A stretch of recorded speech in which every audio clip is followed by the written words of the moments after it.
অনেকেই আমাদেরকে প্রশ্ন করছেন যে স্যার, আইএলটিএস কম্পিউটার বেসড কি অনেক কঠিন হবে? দেখুন, প্রশ্নের যদি গুণগত মানের কথা চিন্তা করেন অথবা প্রশ্নের যদি ডিফিকাল্টিস লেভেলের কথা চিন্তা করেন, তাহলে there will be no change.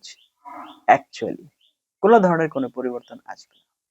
এখানে পজিটিভ এবং নেগেটিভ দুইটাই আছে। সাপোজ আপনি যখন কলম দিয়ে লিখতেন তখন হ্যান্ড রাইটিং এর একটা ব্যাপার চলে আসতো, কিন্তু আপনি যখন টাইপিং করবেন হ্যান্ড রাইটিং এর কোনো বিষয় থাকবে না।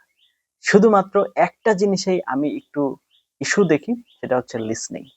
লিসনিং এ আগে আপনাকে 10 মিনিটস টাইম এক্সট্রা দেওয়া হতো আনসার ট্রান্সফার করার জন্য পেপার বেসড, কিন্তু এখন কম্পিউটার বেসড যদি আপনি দেন সেক্ষেত্রে আর সময় এক্সট্রা পাবেন না, ওর ভিতরেই ইনপুট দিয়ে ফেলতে হবে। এইটা একটা ইস্যু। আর নোট নেওয়ার যে বিষয়টা, এইটা আশা করি আপনার হচ্ছে আইএলটিএস খুব শীঘ্রই ইনক্লুড করবে। আমরা এক্সপেক্ট করছি যে পরীক্ষার সময় যেন নোট নেওয়ার ব্যবস্থা থাকে, আদারওয়াইজ কিন্তু একটু সমস্যাই হয়ে যাবে আমাদের এখানে নোট না নিতে পারলে, যেটাকে বলে আর কি।